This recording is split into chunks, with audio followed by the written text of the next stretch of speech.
Started. I guess this is Mary. Just make sure you check all the trainings available in the last newsletter, and the Excellence and Mentoring Awards are April 26th at the Capitol if you're able to join us at 10:30 in the morning. Thanks, Sarah. Yeah, no problem. All right, so conversation today is going to be around healthy closure. And the next slide actually has, Sarah Walker, Big Brothers Big Sisters of the Mississippi Valley. I oversee our volunteer enrollment and community partnerships. And mostly I would like, before we even kind of get started, on the next slide on the agenda, I do want, who all do we have? It looks like 5 people so far. Yes, Mary, is that right? Yes, 5 people. 5 people, excellent. So I really do want this to be as much of a conversation as we can. Would it be possible to unmute everybody since there's only 5 of us? Absolutely. I'm about to unmute everyone right now. Perfect. Thanks. All right. Super. And Sarah, just everyone know, you can just mute yourself on your end until you want to speak then, just so there's no background noise. Someone had a lot of background noise before. Okay. Okay, yeah. So, yeah, if it sounds like it's going to be difficult, yeah, go ahead and mute yourself on your end. How do you do that?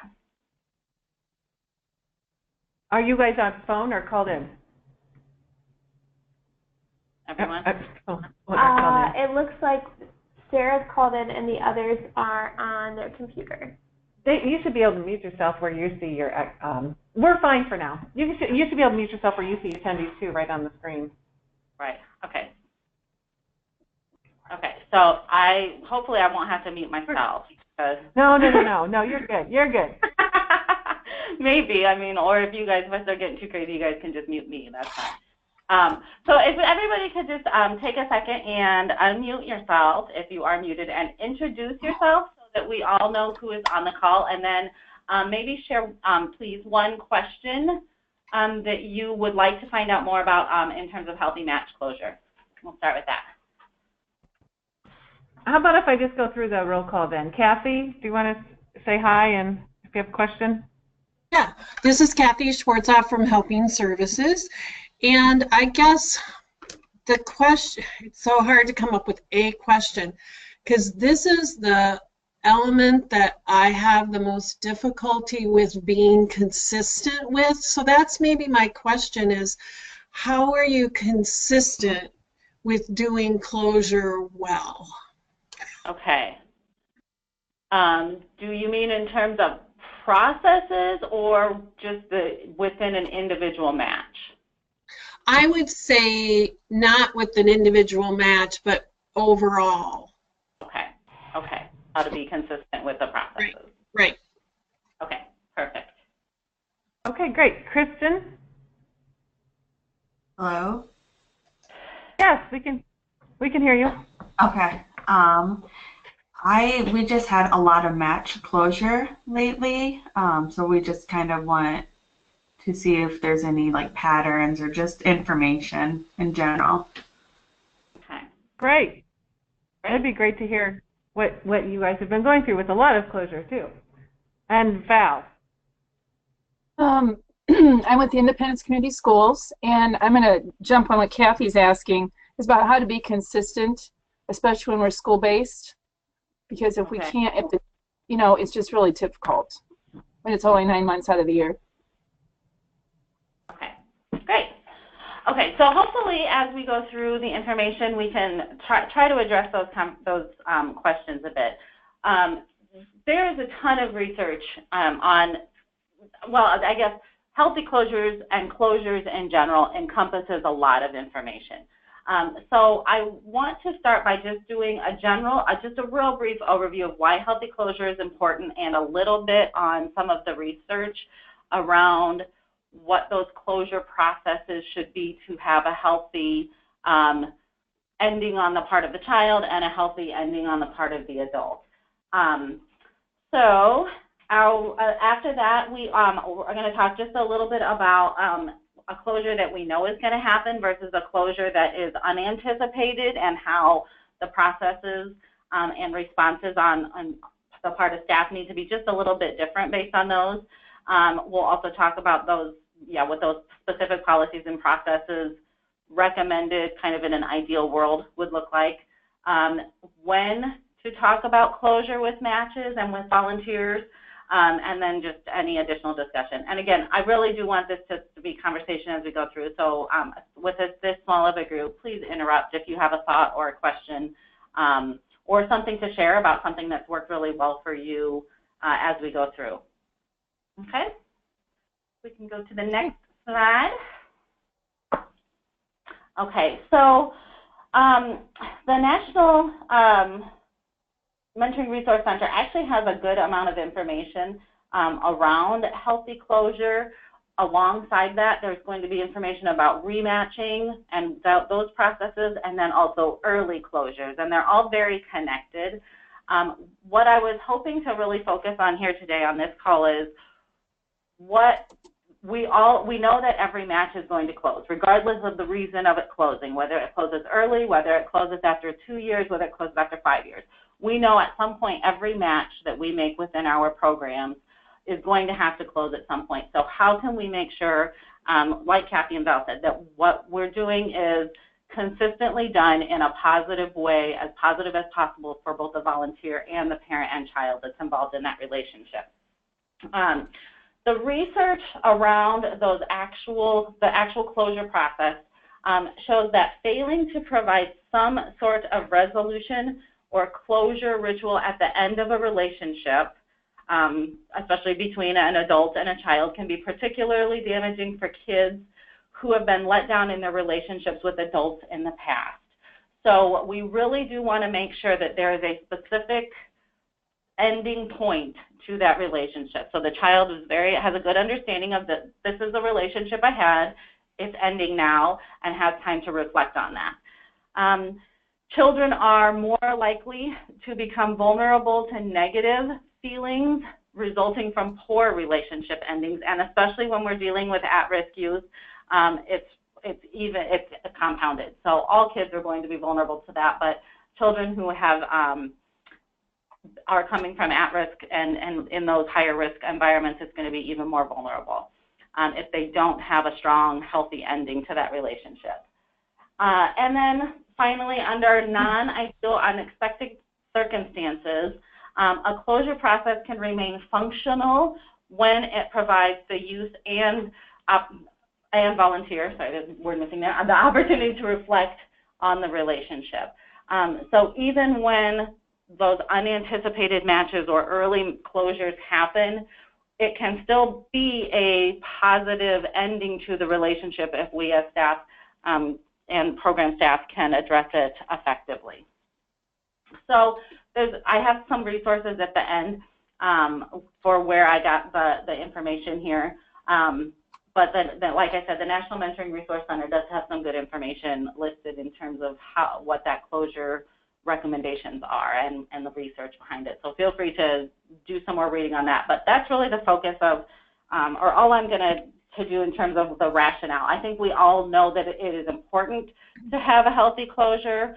It's more a matter of how can we make sure that we're implementing it. So next slide talks just a little bit about what happens when we don't have a healthy closure. Kids can end up having disappointment, sadness for lost opportunities and activities that they might have been participating in with their mentor, concerns about being rematched and hesitancy in terms of whether or not they want to continue participating, being confused about what that reasoning was, and it's being left out, especially when it's left open-ended by the mentor. And sometimes mentors will fade away from a relationship because they don't want to make that child feel bad, but unfortunately it pretty much does the reverse. And then they miss the chance that they weren't able to say goodbye. Parents, guardians, same thing, dissatisfaction with the program, frustration or anger, also wanted a chance to say goodbye, have that closure. They really wanted to understand why that relationship ended, so that they could explain that to their child and help and support their child through that. And then also just concerns about how that failed relationship might affect their child. And then mentors, again, disappointment, guilt, sometimes relief, because now if they are out of a relationship that they were struggling with, they feel like they are you know, they have a sense of relief that they don't have to feel guilty about that anymore. Really, I mean, again, this is research-based. I think it's also common sense. We know that we want to make sure that we're having a healthy ending to these relationships, just like in our own personal life. We want to have healthy endings to the relationships that we have. So it's not anything necessarily new, but it is good to know that there is research that backs it, and that we know that this is why it's important for us to have this consistency. In terms of the elements, and next slide outlines this.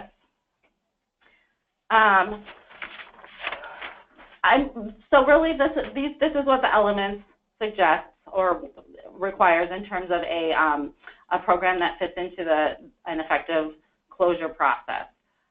You want to have a procedure to manage anticipated closures. So those where we know that the match is going to end and everybody's engaged in that. We want to have a procedure to manage unanticipated closures. So when things come up and we know we have to close a match, what are those processes? Program and procedure to manage closure when one member of the match is unable or unwilling to engage in the closure process, when a child moves away or a volunteer moves or just stops responding. The program conducts an exit interview with mentors, mentees, and if relevant, parents and guardians, has a written policy and procedure for managing rematching or re-enrollment, documents the closure process and procedure, and has a discussion with the mentors and a discussion with mentees. So those are all the components that Elements says you really need to have within your procedures and your program to have a strong, healthy closure. The next slide just outlines some of the enhancements that you can add to that closure process to make it even better. The first one here is that we have a conversation with the parent, the volunteer, with, if possible, the child, the child, the volunteer, if necessary, the parent, to talk about how that match might continue for an additional period of time, have a final celebration, meeting, or activity for those kids and mentors to talk about what that relationship was like and celebrate successes, and then also provide training and support to mentees and mentors, as well parents and guardians, about how they can identify and connect with other natural mentors outside of a formal mentoring program. So those are components that certainly would make it even better for those closure processes. Sarah, excuse me, this is Kathy. Did you have like 6.9 on your previous slide? The one about a written outline in terms of match closure? I did not have 6.9 on there. It looks like my slide goes up to 6.8. Okay. Or does it look like we're missing one? It does, but I thought maybe it didn't apply to your program or something. It was just making sure that. Okay. No, we might have done that one when we were putting together the slideshow. I'm sorry. That happens. I'm sorry about that. Can you, would you mind reading? Do you have it in front of you? Yeah, I do. It says the program has a written public statement to parents or guardians, if relevant, as well as to mentors and mentees that outline the terms of match closure and the policies for mentor-mentee contact after a match ends, for example, including contacts using digital or social media. Okay, okay. And that is something that comes up in later slides, so I'm glad that you pointed that out. I didn't even notice that one was missing. Okay, so yeah, so that formal written documentation saying this match is officially closed, this is how it's okay to stay in touch in the future, and this is what we agree to. Great, thanks for catching that, Kathy. Okay. Okay, so this is what Element says we want to have in all of our quality mentoring programs. Moving on to the next slide, I do just want to talk a little bit about the difference between anticipated versus unanticipated closure. And from your experience, Val, Kristen, Kathy, what are some of the reasons that matches close that you know of that we anticipate, and then also the ones that we can't anticipate? And we can maybe focus on those just a little bit more, especially Kristen, since we're saying you have quite a few matches that are closing. Maybe you can talk a little bit about some of the reasons that your matches are closing, and whether there are things that you've anticipated or if there are things coming up that you haven't anticipated, and that's increasing your numbers. Yeah, we have quite a few. Like, I run a site-based program at a school, so it goes from 2nd grade up until the end of 8th grade. So I have 3 kids that are successfully graduating from the program, as they will be going into 9th grade. So that kind of bumps our numbers up. And then as well in that program, we had junior big mentors who got enrolled last year, and they were junior high school. And then this year there's 5 of them, and they're all graduating. So that's, right there, that's about 8 from one program that are closing. And it's obviously anticipated. We knew it was going to happen, but just increases the numbers, as well as some other in our community-based program who we serve up to 18 years. So I have 2 that are seniors and graduating this May as well. Okay, so in some of the cases, the child is graduating out of the program, and the volunteer is graduating out. And then other like unanticipated ones would be, bigs that just happen to get different jobs. Some of them might be, they have been matched, like we talked about earlier, longer than the 1-year commitment we require. And then also we had some kids that moved away. Parents got a different job, so they moved. Or they just, some of them don't return calls to us. Right. Okay. Kathy or Val, anything to add to that list, or any of those closure reasons that are particularly difficult for you, or you've seen more frequency of, anything like that? I'd say oh, go ahead, Val. Oh, sorry, Kathy. I think for me, it's those that just stop connecting with me. They won't return my emails, they won't return my calls. The child looks at me every time I'm at school and wants to know where their mentor's at. I said, I'm trying to make connections with them, except for going on their doorstep, with social media the way it is. There's so many ways to connect. And you just feel bad for the child because they've shut down. They're not connecting with me anymore, and the child wants to know why. And so that's where the closure is unanticipated. Yeah, unanticipated, and it's really difficult to figure out how to explain that to a child because you don't really know what happened in that. So, okay. Kathy, anything to add? I would say 2 things that are difficult is just the moving of anybody.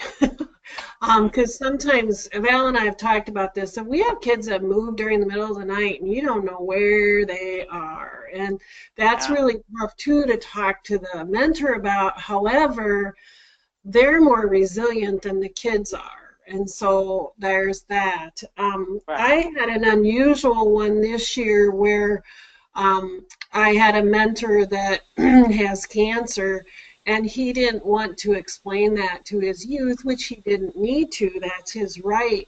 But that was kind of difficult to talk to the mentee and say, this isn't going to work anymore, because he loved this guy, and it was just like, well, it just isn't going to work out anymore. I felt like I couldn't say much more than that because I didn't have permission to do that. But and I agree with Val that sometimes I feel like we have to become private eyes to figure out who's doing what and why aren't they answering my phone calls, and I hear this from this person and this from another person, and you just kind of feel like you have your private eye cap on of trying to figure out who's doing what and everything in it. And 2, like, the other thing I think that's kind of hard is like when the mentor tells you, like I think Kristen said, there's a job change. They tell you there's a job change, and I say, okay, now tell me, do you want me to talk to the parent? Do you want to talk to the parent? And they say, oh yeah, I'll talk to the parent. And then they don't let you know what they're doing, and it again takes investigative reporting to figure out, okay, now tell me what you're doing, because in a way they've shut down. They've been like, I'm done. Right, So because they're that's focusing the on, other thing that I deal with. yeah. Okay. Okay. And I think one of the things is consistently is communication, and it can't be one person. It's got to be the mentor communicating or the child communicating, and we can only be so many places at one time. But when they see us, tell us what's going on. If they're not comfortable in the relationship, or the child doesn't talk to them when they're together, I mean, don't wait, after 4 tries. Tell us right away. In training, I tell them that all the time. Tell us if you're uncomfortable. Tell if this is not working. Tell us if the kid's ignoring you. Tell us, because we're not there. You are. Right, right. Yeah, and so much, and some of this is getting into match support and preventing early closures, and I mean, and that's definitely something that we can talk about a bit. But what I don't want to get too sidetracked on is all of the reasons that go into why a match closes, because it is, and some of those can be very, very frustrating. But ultimately, what we need to keep in mind is that when we know a match is going to close, we still have to do our best to make sure that from as much as we can control it, we end this on a healthy note, especially as far as the child is concerned, if at all possible. And of course, keeping the volunteer in mind too.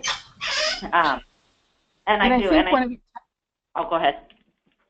Sarah, one of your topics at the beginning you talked about was when you talk about closure, and maybe that will help us when we get to that topic. Yeah, I was going to say, so why don't we go ahead? So these are all definitely, great conversations about, how matches close. Some of them we know are going to happen. Students are graduating, kids are successfully completing the program, but there are also lots of things that come up that we didn't know were going to happen, and so now we still have to figure out how are we going to end this in a healthy way. So let's move on to that, and that's what we'll talk about here next. I'm a Big Brothers Big Sisters program, with a Big Brothers Big Sisters program, and we do have a pretty detailed set of policies and procedures that are required to be in place, and they cover the requirements and the elements. I found a great outline of recommended or a sample process or policies that could be used, and I really did like them. So those are actually the ones that I just kind of summarized here over the next few slides.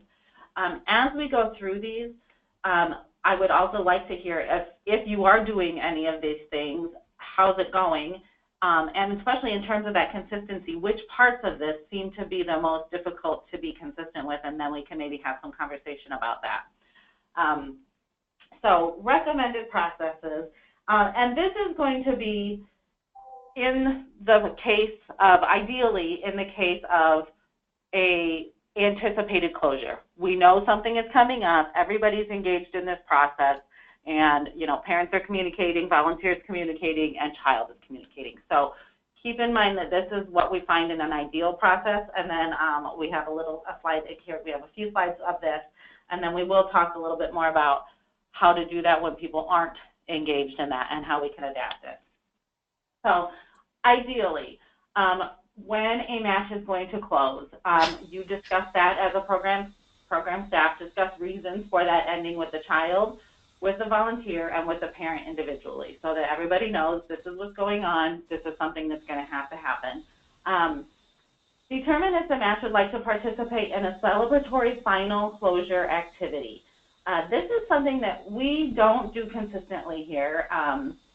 I love the idea, and I wish we could do it more consistently across the board, but having a celebratory activity to say this was a good relationship, and now we're ready to move on.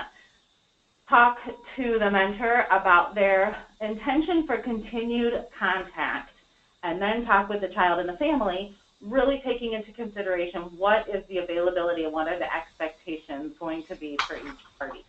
I think sometimes it's easy for us to get into the mindset of the match is ending and we as an agency aren't necessarily going to be engaged with them anymore, but if we have really created a good, strong, positive relationship, we want them to continue to engage in that relationship with each other as long as it's still positive for the child. So how can we encourage that, and how can we formalize that so that everybody's on the same page and understands, you know, I'm moving to Des Moines, but I'm going to be back in the Quad Cities every few months, so let's plan on getting together when I come in. Or I'm moving across the country, but we can still text or email. You know, if we're not under the program guidelines, maybe social media would be an option, but, you know, but really talking to that and having a specific conversation with all the parties about how they might maintain that contact. And then prior to doing an in-person closure meeting with the program staff, which is another thing that we don't do consistently, but I love the idea of, have each party brainstorm some successes and challenges so that when you get together, you have a little bit more structure to that in-person meeting.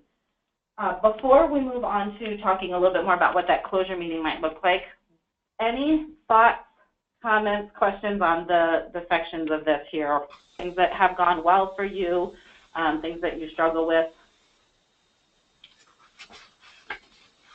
This is Kathy. I guess I have one concern about something that you said about, you know, you hope that everybody stays together.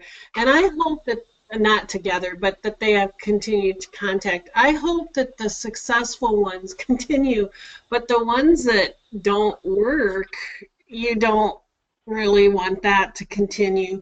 And then the whole question of liability comes up too. Because that is one of the things that we are part of the effective practices is you're supposed to tell people that, you know, like our liability insurance doesn't cover them if something happens when they're together after the match formally closes. Yes, and that is something that we will talk a little bit about in terms of the documentation and what that looks like at the actual closure meeting. Okay. Good. You are absolutely right that, one, not all matches should maintain communication and interaction at the close of the match. And that would be something that it would be talking about that as it's appropriate.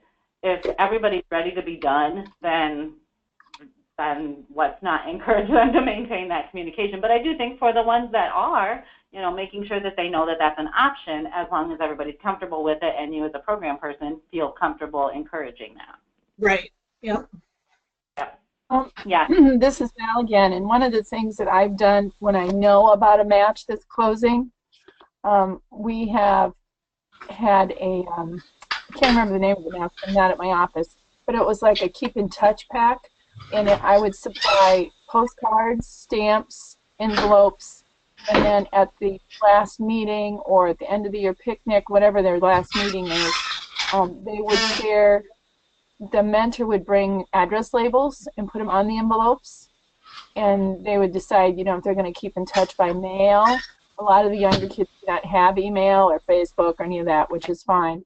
And that's been a pretty big deal. I just get one of those school zippered pockets that you can put in your notebook, and then I put all the stuff in there, or I get a coupon caddy, or I can put the stamps in the front and the postcards and the envelopes, and sometimes I just get lined paper in a pad like a Dollar Tree or Dollar General. And that's been a big deal. The kids really like that. That's a great idea. I like that even for like school-based matches over the summer months. Yes, and I do that at the end of the Yes, I do that too at the picnic. I leave them index cards and stuff on the tables when they get there so they can pick it up and take it with them. And awesome. Yep. Yeah, excellent. Any tools that you can give. And I do think, I mean, just as a side note, kids love getting mail because they don't get very much more. So what a great way to encourage them to do that. So. No, they don't. Excellent. I love it. Yeah, really good idea. Great. Let's see. Does anybody do regular in-person closure meetings?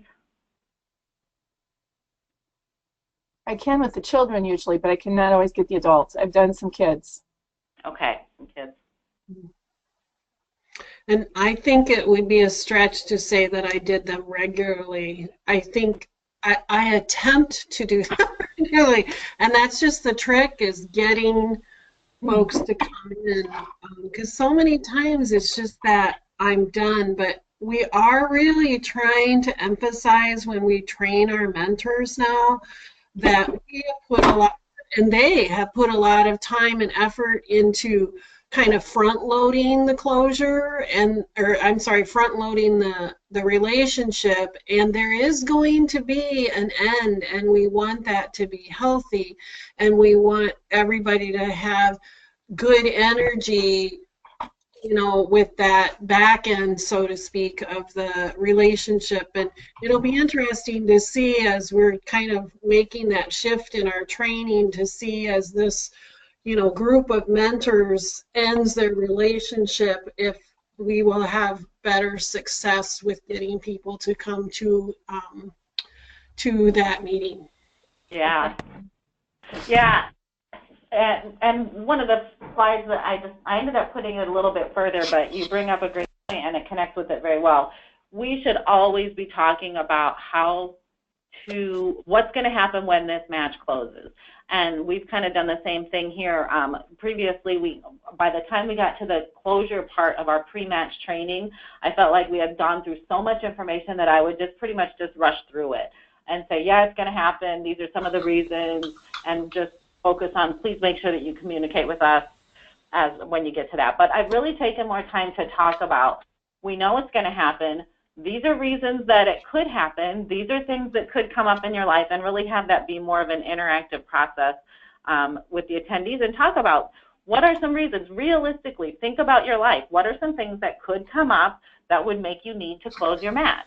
And how are you going to communicate that? And how are you going to work through that? And stressing why it's so important to have that healthy closure, because we don't want a kid who just, that they're volunteer, they're big, forgot about them. You know, that's the worst thing ever for a child. We really want to make sure that they're communicating that with us. So talking about that consistently the whole time will hopefully improve the people who understand that. And again, yeah, setting that expectation of, be ready to do a closure meeting, because that's one of the things that we put in place in our program. You are expected to come in or meet with us to do a closure meeting when you get to that point. Right. Okay. Great.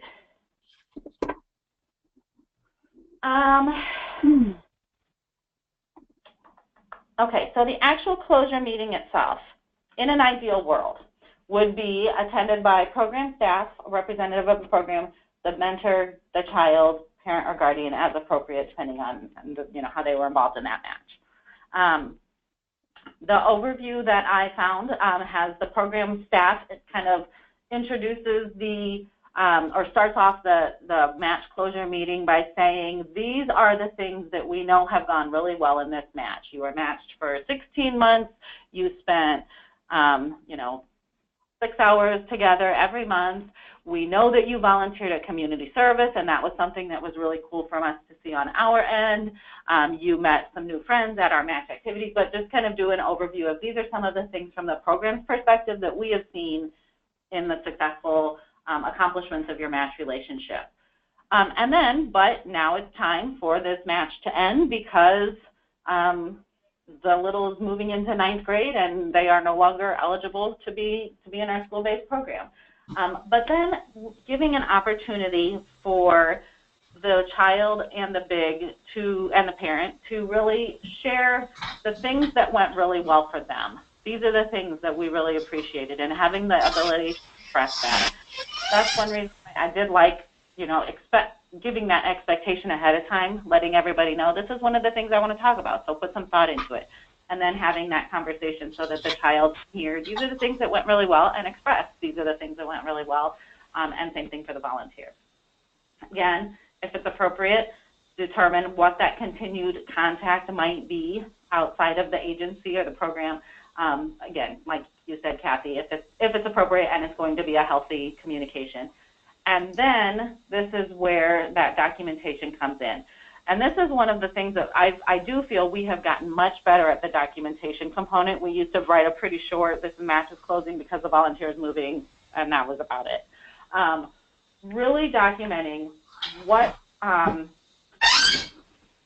is this match closing, and in this perspective, also looking at having the matches sign off, having each person say, I understand that this match is no longer liable, it's no longer being overseen by Big Brothers Big Sisters of this or Valley or whatever your program is, but having a very specific document that says, I am no longer, this agency is no longer liable for any contact that we have outside of the program going forward. So I think, Kathy, that's what you're talking about. And there were some good examples of that with the resources that I have at the end. So if you want a good example of what those look like, I can either send it out or you can look at those resources at the end of the PowerPoint. But have some good examples of how you might document that and have each individual sign off on it. So when you have done in-person closure meetings, have those things happened, or have there been parts that have been better or worse?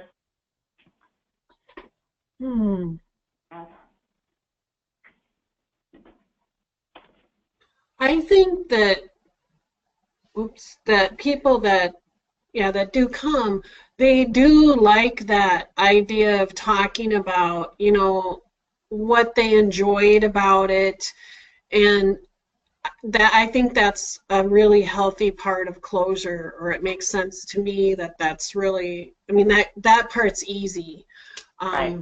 I really think that once they're in the door and they've said that they're going to come to that meeting, the meeting itself isn't difficult usually, because it's difficult if they don't get there. Right. And so maybe we should talk a little bit about that.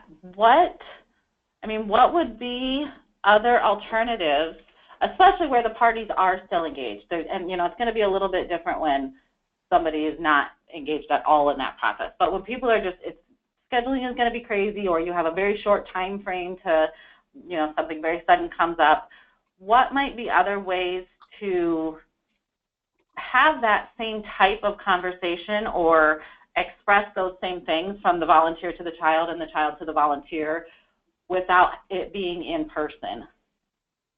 Has anybody ever tried anything like that? Any thoughts?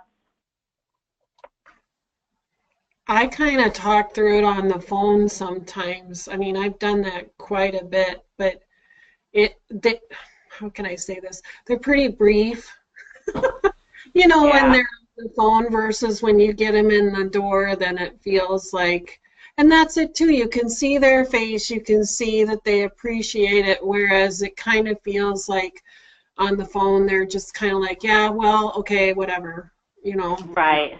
That's been Do you have specific questions that you ask, or do you just kind of have it be as part of that conversation? I usually just kind of say to them, what are some things that you enjoyed about the experience, and that kind of thing, and then do talk about you do have the option of continuing if you'd like to in some way, of having communication and stuff, but understand that we don't accept any liability for that.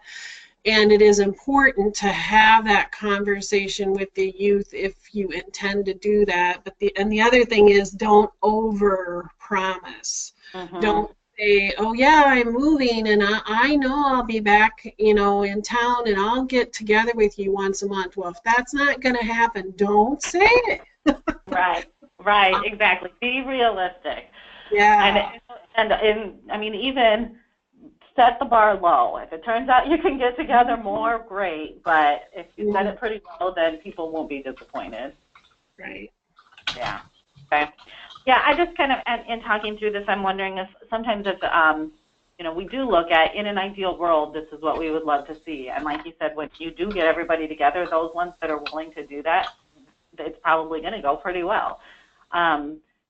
But having more specific questions, or a way, even maybe, it's kind of the postcard idea, providing something to the volunteer that you could say, hey, fill this out, and I know things are kind of crazy, we can't do a closure meeting, but fill this out, and here's an envelope, mail it to the little, so that they have something from you that says, this is my favorite thing that we did together, or these are things I really appreciate about you, or these are things that I hope you keep doing while on in the future.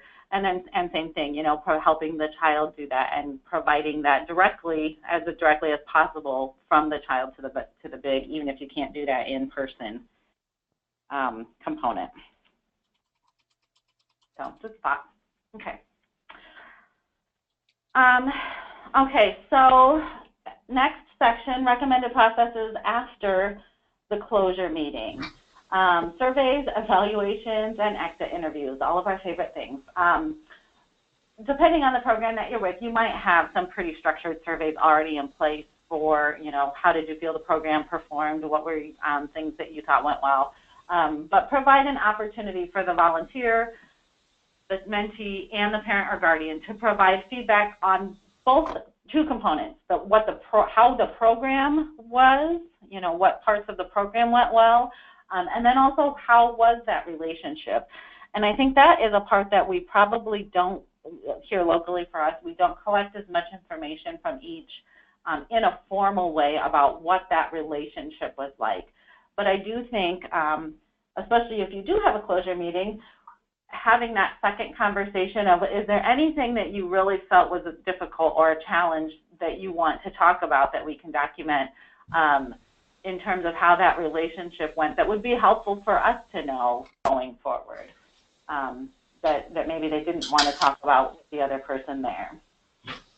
And then, of course, using those responses to determine, you know, is this a potential volunteer or child that we're going to be re-enrolling or rematching, and how can we take that into consideration in terms of who might they fit best with, or some ways that we might be able to support that relationship in the future.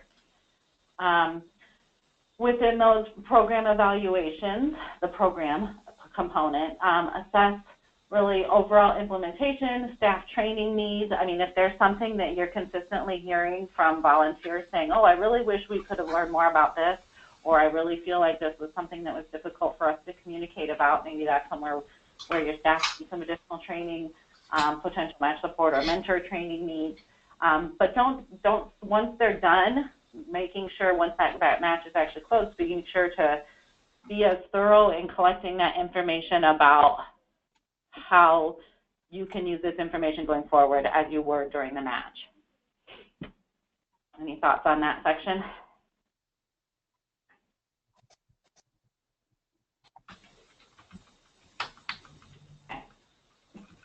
All sounds good to me. Okay, good, thanks. Next, adaptations, and this is where we can talk a little bit more about ways that you can, and maybe even from your direct experience, successes and challenges in terms of how you handle this to try as much as possible to have a healthy closure when the child or parent or the volunteer loses contact with the agency, just up and moves away in the middle of the night and are gone, and you don't have that ability to express, you know, from that other viewpoint, what that relationship was like. And honestly, what was recommended in the information that I was looking through was just to complete as much as possible with the remaining parties. So you just complete as much of that information as you can in terms of, you know, from your perspective, these are things that the volunteer said, if the volunteer has lost contact, these are things that they told me that they really appreciated about you. These are things that they said they thought were your strengths. These are things that I know that they really enjoy doing, and, you know, I'm trying to have as much of a direct conversation with that child about, let's think about the things that went really well, even though we, you know, this was a frustrating ending to that relationship. Also, really making sure that the child knows that there was nothing that you could have done differently to keep this volunteer here. They didn't leave because of something that you did. They haven't stopped calling because of something that happened between the two of you. You know, something came up, I'm sure, and that, you know, and trying to explain that as best as possible, just to help make sure that they don't have as negative of a perception of that. Any other thoughts on ways that you have those conversations with volunteers or children when one is missing, one is gone, one is not participating in that process?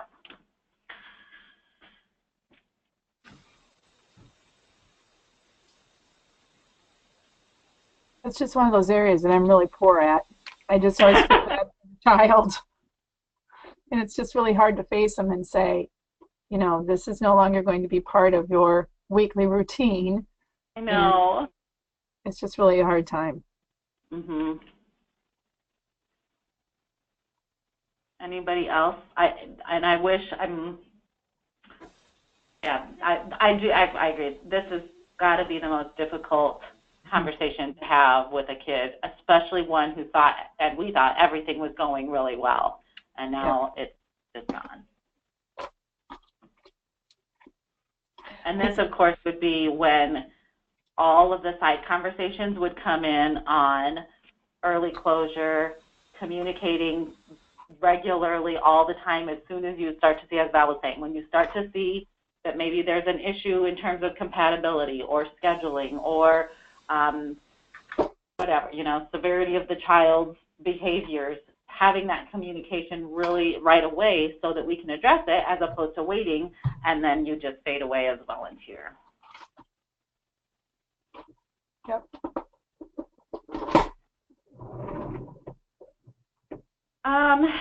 All right, so finally, we have kind of, we've talked a little bit about this already, but really something that was stressed in the research that I was looking through, and also something that I do feel like we are getting much better about that here locally within our office, is just being very intentional about always talking about match closure. Not that we are talking about, hey, your match needs to close, but realistically, what's going on in your life, and is this something that would impact your match to an extent that it might have to close? Because if that's the case, then let's start talking about it now instead of waiting 3 months or 4 months, and then things are so crazy that we can't do this in a healthy way. We especially focus on having these conversations with college students. Even, you know, we have some that they might get matched when they are a sophomore, and things go really well until the final semester of their senior year. So something that we've started implementing is when close to that semester change, at that semester change, when we know things are going to start getting really crazy for that volunteer, having conversations early on or right before that semester starts to say, hey, what is your schedule going to be like? Are you going to be able to continue this for the final semester? Or should we really start looking at, we're probably going to need to close it earlier than we would have anticipated, earlier than the end of the school year, and let's start communicating about that now so that the child knows what to expect and we can do this in a healthy way, as opposed to you haven't seen them for 3 months because things got insane and now we have to rush to try to have a closure. Any other particular populations or groups of volunteers that you focus on that talking about closure more? I do a lot of talking about that at the high school because I do use several football players in their high school career. And so we start talking about it usually in December because I want them to think about if there's someone, an underclassman, that could take their place, and then bring them into that relationship and, you know, introduce the child and say they'll be here for you next year when I move on to college. And then they talk about how they're going to keep in touch through email or Facebook, or, you know, if he's home for a season, like Christmas season or Easter, he'll come and find the child. And that's working well for me. I'm in the middle of that right now with some of my seniors. They've been doing this since they were sophomores. Yeah, excellent. Excellent. So yeah, you know it's going to happen. You know this is going to be a crazy time, so let's just get that process now. And that was a component that was kind of an emerging research practice, was that kind of passing the mentor off to the next person, or the mentee, off to the next person, and, you know, looking more specifically at what those processes might be and agencies that are doing that and programs that are doing that, how that's working. That was one component they talked about. What else? Any other groups?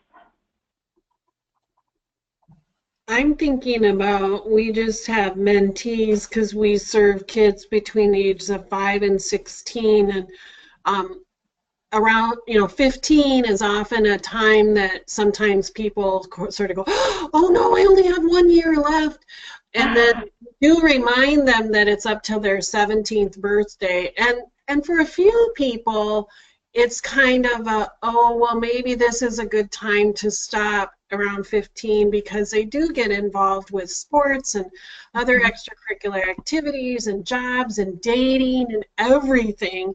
But of course, I always tell my mentors they have to eat, so invite them to come eat with you. And they will probably always want to eat. They will come.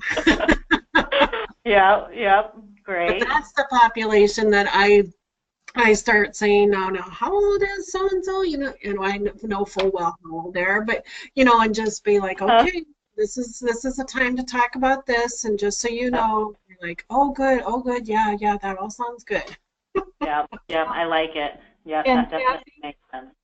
Kathy, one of the things I do is I get the school menus available for the mentors or how to find it online when we do trainings. And so they're more anticipating, oh, I can go to lunch on, Wednesday the 26th because it's my favorite meal and we can talk about it being my favorite lunch and those kind of things. So that's really helps that involvement for my mentors. Perfect.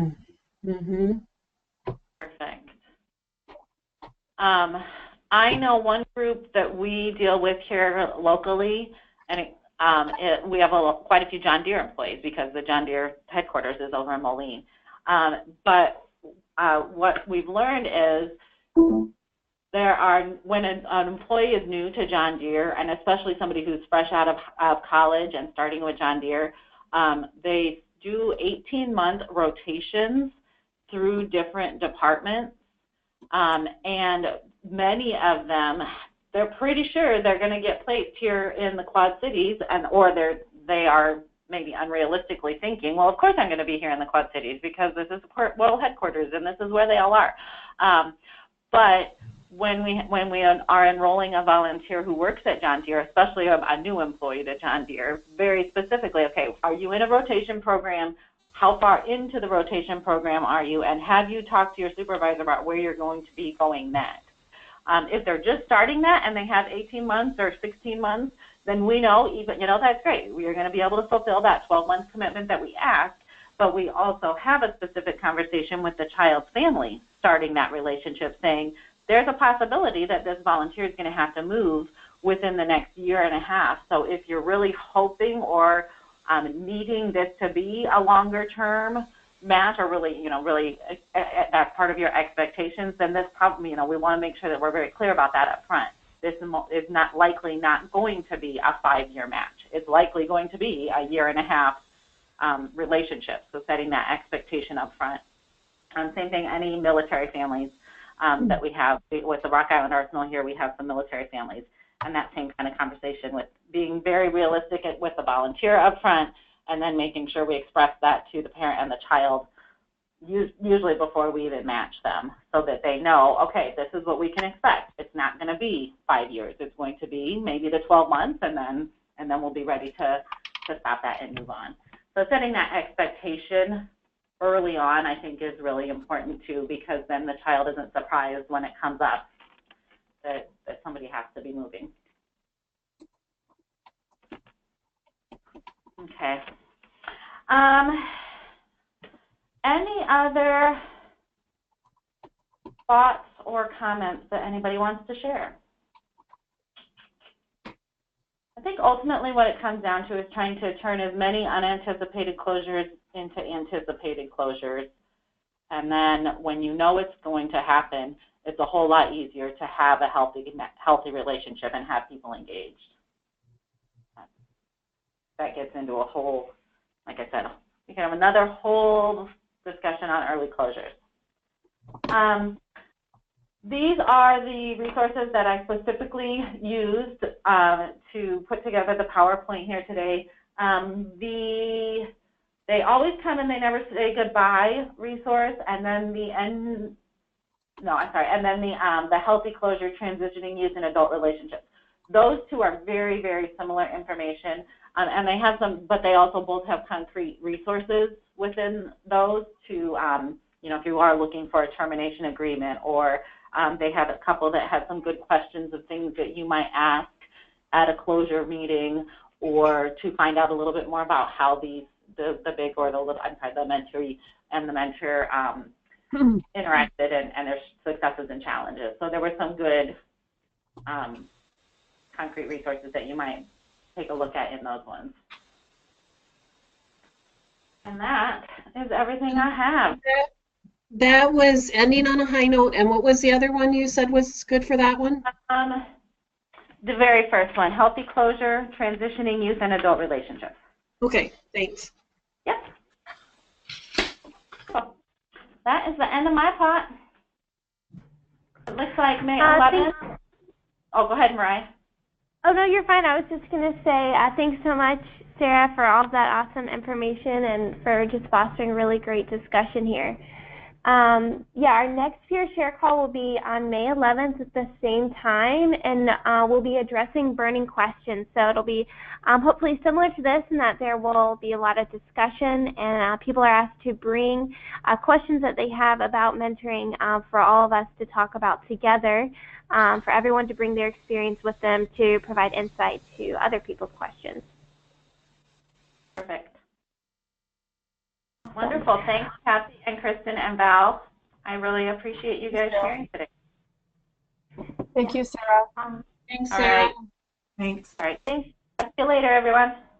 Bye-bye. Bye.